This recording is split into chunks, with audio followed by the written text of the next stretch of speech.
Hello කොහොමද ඔයාලට welcome ටු first kitchen YouTube channel. ඉතින් අද මං අරන් ඇවිල්ලා තියෙන්නේ ඔයාලට වටලප්පම් රෙසිපි එකක්. ඉතින් හැමෝම කැමති සිදුරු තියෙන වටලප්පම් එකක් කන්න. මොකද සිදුරු ගොඩාක් තියෙනවා නම් වටලප්පම්ගේ රස ගොඩක් වැඩි. මොකද පැණි ගොඩාක් තියෙනවා සිදුරු සහිත වටලප්පම් එකක. ඉතින් මේ විදිහට හරිම රස වටලප්පම් එකක් තමයි මං ඔයගොල්ලොත් එක්ක හදන විදිහ ෂෙයා කරගන්නේ. ඉතින් මම රෙසිපි එක වෙනදා වගේම ඩිස්ක්‍රිප්ෂන් බොක්ස් එකේ ඔයගොල්ලන්ට බලන්න දාන්නම්. ගෙදර තියෙන අමුද්‍රව්‍ය 3-4ක් එකතු කරගෙන තමයි අපි මේ වැඩේ කරන්නේ. ඉතින් බලමු මුලින්ම මොනවද ඕන වෙන්නේ කියලා. වීඩියෝ එකට යන්න කලින් මතක් කරනවා මාව සබ්ස්ක්‍රයිබ් කරලා නැති කවුරු හරි ඉන්නවා නම් මාව සබ්ස්ක්‍රයිබ් කරන්න. ඉතින් මේ වීඩියෝ එක හොඳයි නම් වීඩියෝ එක නරඹලා අවසානයේ ඔයගොල්ලන්ට පුළුවන් ලයික් එකක් කමෙන්ට් එකක් එකතු කරන්න. මුලින්ම මේ විදිහට හකුරු එකතු කරගන්නවා. ඊට පස්සේ දුඹුරු සීනි අවශ්‍ය වෙනවා. මට නම් මෙතනදී දුඹුරු සීනි පොඩි ප්‍රමාණයක් තිබ්බේ. මම සුදු සීනිත් එක්ක කලවම් කරලා ගත්තා. ඊට පස්සේ මේ විදිහට වතුර කෝප භාගයක් අවශ්‍ය වෙනවා. ඊට පස්සේ සාදික්ක ටිකක් මේ විදිහට පොඩි ප්‍රමාණයක් ග්‍රේට් කරලා අරගත්තා. ඊට පස්සේ මුලින්ම අපි කරන්නේ මේ තියෙන සීනි ටිකෙන් කැරමල් එක හදා ගන්නවා. මේ විදිහට සීනි ටික භාජනයකට දාගන්න. ඊට පස්සේ හොඳින් දිය කරගන්න. මෙතනදී ඕගොල්ලෝ ලිපේ ගින්දර අඩු මට්ටමේ තියාගන්න. කර කරගන්න එපා. එහෙම වුණොත් මේ තියෙන තිත්ත රස එනම වටලප්පම් එකකින් රන්වන් පැහැයක් එනකන් කැරමල් කරගන්න.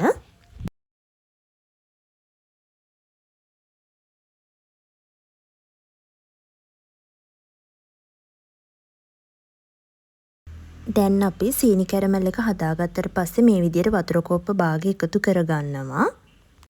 වතුර කෝප්ප භාග එකතු කරගත්තට පස්සේ මේ තියෙන කැරමල් එක හොඳට අපි හැඳි ගා ගන්න ඕනේ. මේ විදිහට බුබුලු දාලා රත් වෙනකන් හොඳට හැඳි ගාගෙන ඊට පස්සේ මේ විදිහට හකුරු ටික එකතු කරගෙන හකුරු ටික සම්පූර්ණයෙන්ම දිය කරගන්න ඕනේ.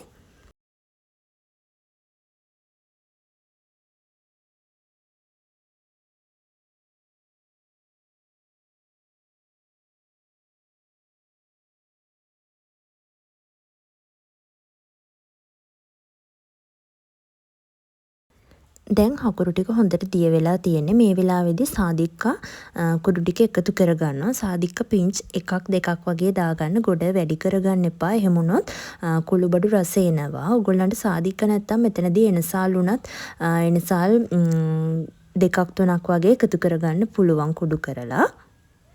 ඊට පස්සේ මේ මිශ්‍රණය සම්පූර්ණයෙන්ම නිමෙන්න තියන්න. ඊට පස්සේ අපිට කරන්න තියෙන්නේ බිත්තර මිශ්‍රණය හදාගන්න එක. දැන් වෙනම භාජනයකට මේ විදිහට බිත්තර ටික කඩා ගන්න. බිත්තර ඔයගොල්ලෝ කඩා ගනිද්දී මුලින්ම එකින් එක වෙනම භාජනයකට කඩලා හොඳ බිත්තර අතර නරක බිත්තරක් තියෙන්න පුළුවන් නරක් වෙච්ච ඒවා. ඒක නිසා ඒවා පොඩ්ඩක් වින් කරලා අරගෙන මේ විදිහට බිත්තර ටික බෝල් එකකට දාගෙන අතින් තමයි මේ විදිහට බිත්තර ටික පෙනෙනකන් ගසා ගන්න ඕනේ. මතක ඇතුව ග්ලව්ස් එකක් දාගන්න. නැත්තම් ගොඩාක් පිලී ගඳ එන්න පුළුවන් අතට. අතින් ගසා ගත්තාම තමයි අපිට සිදුරු තියෙන හොඳ වටලප්පමක් හදාගන්න පුළුවන්. මම හිතනවා ඒක හොඳ රහසක් කියලා වටලප්පම් හදාගන්න රෙසිපි එකේ. ඉතින් මෙතනදී ඔයගොල්ලන්ට පුළුවන් වැනිලා ඒ වගේම ලුණු පිංච් එකක් වගේ එකතු කරගන්න. දැන් මෙතනදී මගේ හකුරු ටික හොඳටම නිමිලා ටික වෙලාවක් ඇතර මට ඒක අමතකුණා බලන්න. ගොඩාක් නිවෙනකන් තිබිලා තියෙනවා.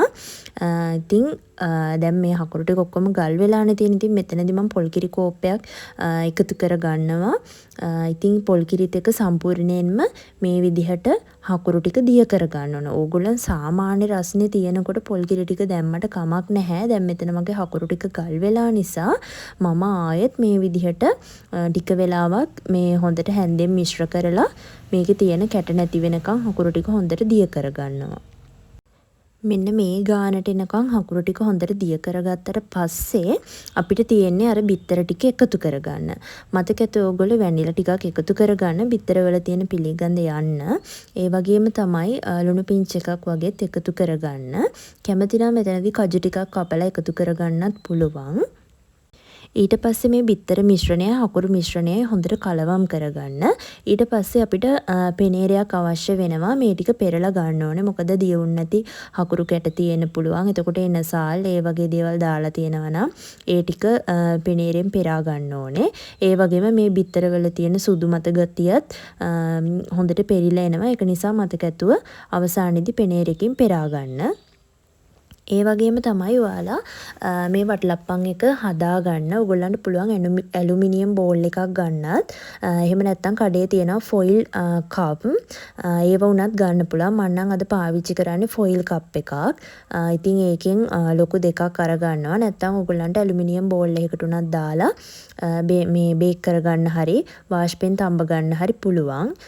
ඉතින් දැන් ෆොයිල් එකකට දැම්මට පස්සේ ඒකට ෆොයිල් කොළ තියෙනවා කඩේ ගන්න. ඔයාලට වීඩියෝ එකේදී බලා ගන්න පුළුවන්. මම ඒ ගන්න ප්ලේස් එකත් ඕගොල්ලන්ට කියන්නම්. ඒ ෆොයිල් පේපර්ස් ඕගොල්ලන්ට ෆුඩ් සිටි වලින් සුපර් මාකට් වලින් එහෙම ගන්න පුළුවන්. ඉතින් ඒක ගැනත් මතක් කරනවා. මම මේ ගන්න ෆොයිල් කප්ම අවශ්‍ය වෙන්නේ නැහැ. ඔයගොල්ලන්ට ගෙදර තියෙන ඇලුමිනියම් භාජනයකට දාලා වටලප්පන් එක හදා ගන්න පුළුවන්. ඉතින් මේ විදිහට ෆොයිල් කප් වලට දාලා කරනවා නම් ඔයගොල්ලන්ට මේ වටලප්පන්කේ බර මැනගෙන ඔයාලට බිස්නස් එකට උනත් කරන්න පුළුවන්.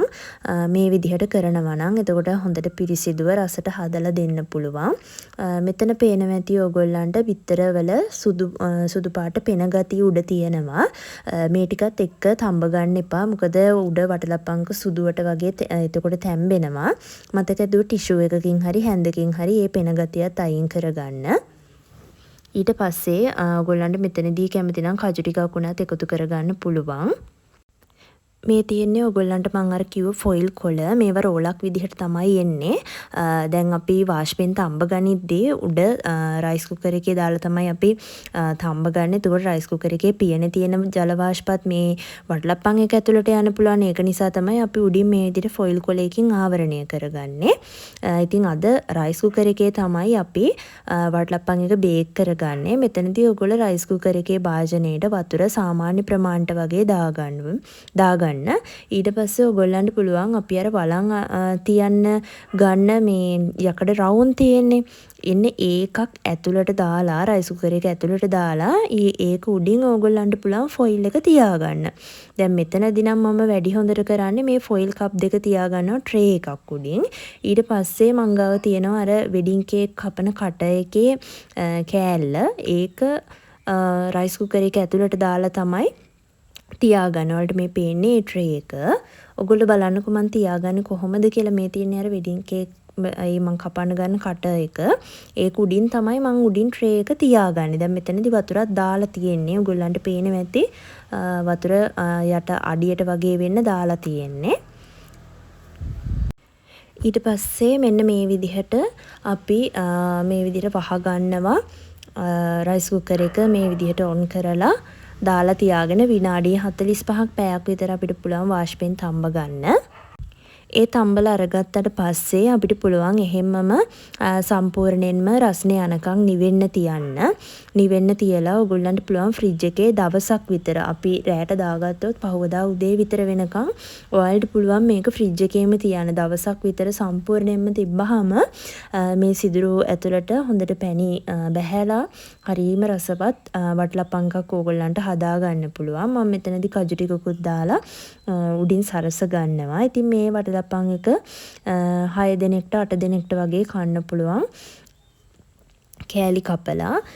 ඉතින් හරිම රසයි. ඔයගොල්ලෝ බලන්න මේ විදිහට තමයි වටලප්පන් එක හැදුනේ. බිස්නස් එකක් විදිහට කරන්න කැමති නම් මේ වගේ ෆොයිල් කප් තියෙනවා කේක් බඩු කඩවල් වල. ඉතින් ඕගොල්ලන්ට පුළුවන් එක එක ප්‍රමාණ වලින් අරගෙන මේ මිශ්‍රණයෙන් දාලා බර මැනලා ඕගොල්ලන්ට ප්‍රයිස් එකක් තීරණය කරගන්න පුළුවන්.